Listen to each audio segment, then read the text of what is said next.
nous avons organisé cette protestation devant l'ambassade du Sénégal au Mali. Et aujourd'hui, nous voulons dénoncer et nous voulons lutter acharnement contre l'instauration au Sénégal d'une monarchie testamentaire. Le Sénégal est une république populaire où c'est le peuple sénégalais souverain qui doit désigner qui placer à la tête de son État. Le Sénégal n'est pas une monarchie testamentaire où c'est un défunt président testateur qui doit désigner son légataire, son successeur. Ils sont en train de confisquer la volonté populaire. Une élection, c'est une affaire du peuple. Et le peuple sénégalais doit avoir la liberté de désigner parmi les prétendants qui placer à la tête de l'État du Sénégal. Aujourd'hui, nous voulons protester contre ce que nous avons communément appelé le système. C'est une bande de fripouilles, d'affairistes et de politiciens qui sucent le sang du peuple sénégalais, exploitent les richesses du peuple sénégalais au détriment des masses laborieuses, au détriment de cette jeunesse sénégalaise qui est aujourd'hui condamnée à braver la Méditerranée, qui est aujourd'hui condamnée à rejoindre, à emprunter le chemin de Nicaragua, parce qu'elle laissait à elle-même dépourvue d'espoir. Aujourd'hui, il y a un système qui s'est établi au Sénégal et qui a étalé toutes ses ramifications dans toutes les sphères de la société sénégalaise, dans les milieux politiques, dans les milieux religieux, dans les milieux économiques, dans l'espace universitaire, dans les médias, partout, pour barrer la route à la volonté populaire qui s'exprimera par tous les moyens. Aujourd'hui, nous interpellons le peuple sénégalais, qui est un peuple souverain. Nous avons raté le rendez-vous de décembre 1962 avec Mamadou Dia.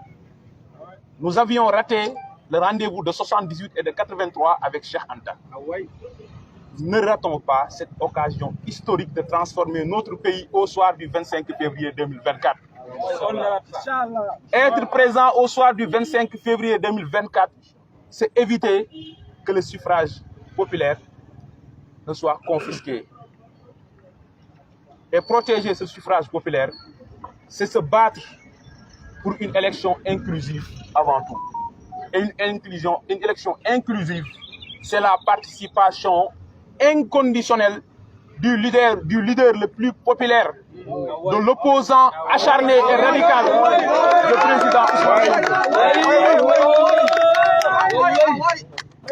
Je voulais terminer mon message en appelant à la sérénité et à la responsabilité des institutions internationales.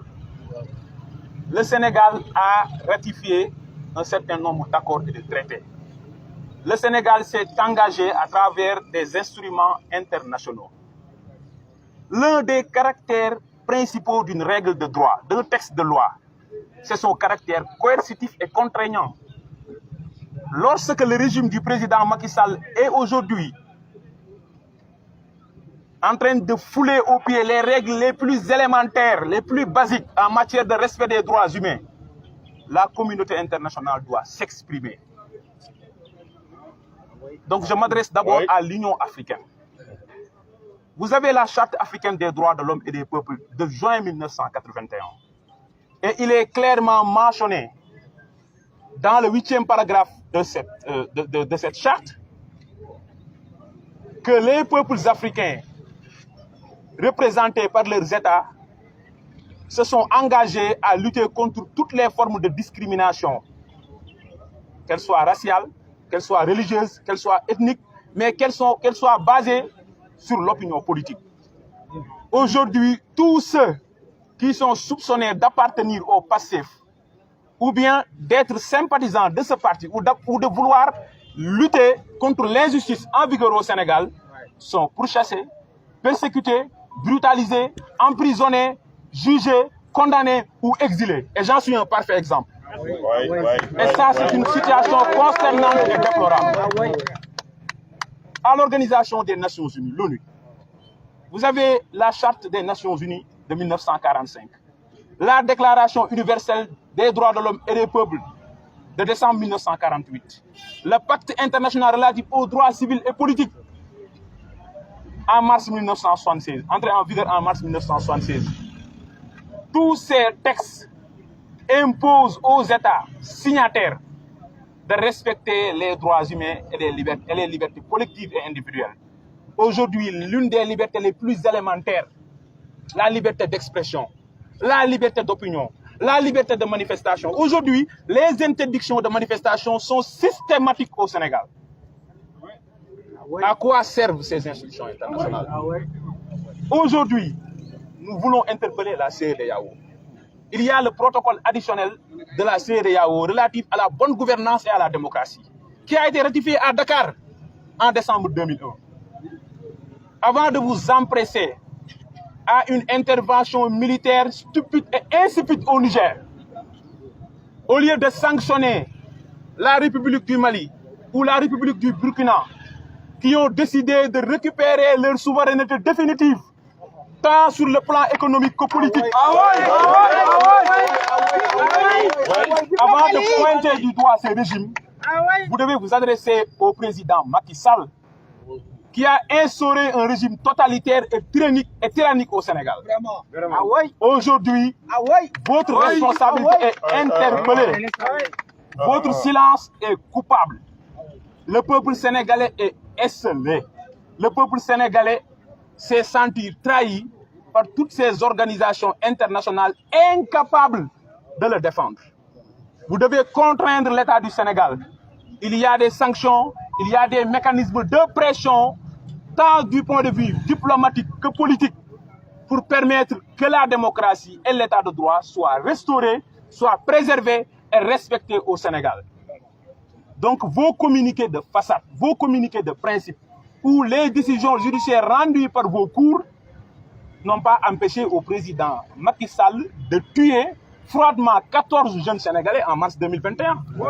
D'assassiner lâchement par des milices et des nervis aux côtés des forces de défense et de sécurité plus de 30 jeunes en juin 2023.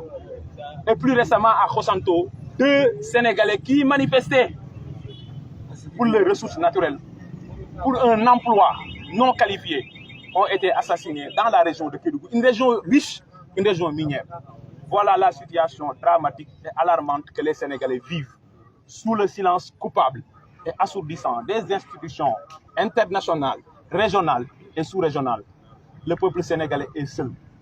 Mais ce peuple digne, ce peuple martyr, ce peuple brave, ce peuple courageux fera face à la dictature pour restaurer la démocratie et la souveraineté.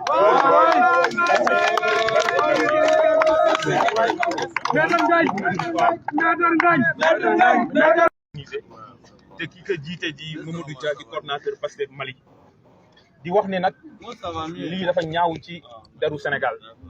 Sénégal bi ñu doon wax ne vitrine démocratique la en Afrique, notamment en Afrique de l'Ouest, bu ñu demee ba ay doomi réewam di obligé di casse seeni droit te sax mënuñu ko defee seen biir réew li ñu def fii nii amul fenn fu ñu ko mën defee Sénégal. fu ngeen ko bëgg a def Sénégal bu ngeen demandé préfet wala sous-préfet mu interdire ko parfois duñ leen sax répondre. bu ngeen ko demandé wul su ngeen ñëwee def ko ñu jàpp leen def leen ci ay fourgonnette police wala gendarmerie yóbbu leen tëj ci kaso bi ay terroriste ngeen. loolu gàcce la ci image du Sénégal. Olof Njaay nag day naan mbéjum kanam borom moo koy fajal boppam. Sénégal du moomeelu benn nit. wax naa sànq ci tubaab ne Sénégal du monarchie testamentaire. monarchie mooy loo xam ne benn nit moo concentré pouvoir bi di ko donnante. mais def testament ne moom mooy tànn kan mooy jiite Sénégal. non, Sénégal c'est une république boo xam ne askan wi mooy consacré kan moo koy jiite à travers des élections. kenn du nangu Sénégal ñu confisque le suffrage populaire. kon participation wu président Ousmane Sonko à l'élection présidentielle bi ñu jëm kafuñu si foowuñ ci réewuñu si te bu ñu amoon fukki bakkan yi ñuy joxe dañ koy joxe ba mu jeex tàkk benn bakkan. Notre engagement est infaillible parce qu'il y va de l'avenir de ce pays. Sénégal ki ko war a jiite dafa war a dem yaakaar ci sénégalais yi laaj leen seen kàddu mais pas nit boo xam ne da ngay ragg di topp ci benn système xëy benn jour rek ñu ne kii mooy candidat wu sénégalais yi par la force moo leen di jiite contre suñu gré contre suñu volonté loolu duñu ko mës a nangu ci Sénégal Sénégal du mës a nekk monarchie beneen bi mooy protester contre la séquestration continue et arbitraire du président Ousmane Sonko ak milliers de jeunes sénégalais yoo xam ne ñu ngi biir kaso ñoo xam ne benn tort nañ am mën naa ne ñaari tort nañ am ñaar laay wax première tort bi mooy bëgg Sénégal moom boppam parce que nag mbokk yi nañ waxante dëgg Macky Sall lu tuuti la ci liy xeex ak askanu Sénégal Macky Sall lu tuuti la ci liy xeex ak Pastef c'est la France-Afrique c'est l'impérialisme institutionnalisé et organisé c'est le néocolonialisme qui combat le peuple sénégalais ñooñu ñoo jug tey ne dañuy perpétuer benn système te jaral na leen lu ne parce que jàpp nañ ne bu ñu pertee Sénégal perte nañ définitivement seen précaré en Afrique de l'Ouest waaye li leen dal Burkina dal leen Niger dal leen Mali war na leen interpeller ñu xam ne jaay doole du mujj fenn parce que boo verrouillé les mécanismes d'accession démocratique au pouvoir askan wi dinañ organiser wu te loolu kenn souhaité wu ko au peuple sénégalais parce que peuple bu bëgg jàmm la kon nag responsabilité wu képp ku mën a wax wala nga def dañuy interpeller mais lii raam ci ñag bi la jëm parce que nag fii amul kenn ku fi laisser wu faire ñun ñëpp ay sénégalais nañ comme ñëpp ci réew mi nañ war a toog jàng fa liggéey fa dignement parce que mosuñoo jël benn alal ci réew mi mosuñoo def lenn lu yoon réew mi di tere kon mënuñu xëy benn jour rek ñu ne ñu yéen ay terroriste ngeen jàpp ñu tëj ñu ne ñu amoo leen droit exercer seen liberté civile et politique bu gën a élémentaire mooy def politique loolu mënut a wëy Sénégal fi ñu jëm nag may interpeller peuple sénégalais bi mooy ñu taxaw seen taxawaay élection bu ñu koy wax mooy nit ñi mën a tabb ku leen neex mooy inclusion bu fekkee loolu amul loolu élection taxul ñu naan élection kon donc ñu ngi interpeller le peuple sénégalais bi nga xam ne ñu ngi koy def confiance di wax nag à tous les patriotes na sonkorisation bi wëy n'ayez pas le complexe parce que li may wax nii fii laay daanelee c'est extrêmement important gis nga peuple kenn du ko jiitu peuple kenn du ko forcer xam nga lu tax askan wi mooy tànn ban moyen lay exprimer colère am nañu wuy peuple bi ci méthode yi muy exprimer colère am te peuple bi stade yi la am marché yi la am grand place yi la am école yi la am université yi la am terrain de football yi la am fépp fu askan wi toog dinañ wane ne ñoom ki ñu def seen xol te kenn mënu ci dara magistrat nga wala ministre de l'intérieur nga wala ministre de la justice wala président de la république bu sa xol bi doon dagg ba nga koy teg sa loxo nii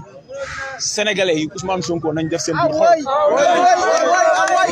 donc nga loolu wéy li may daanelee mooy ñu ngi jëm ci ay opération yu am solo mooy waajal élection présidentielle ak ay opération parrainage opération retrait suñuy carte d'électeur waajal taxawaay boo xam ne nag mooy tax loolu ñu liggéey lépp te liggéey ko depuis janvier 2014 muy 9 ans du nax saay Macky Sall tuuti na ci faagaagal liggéey boobu maa ngi leen sant leen gërëm.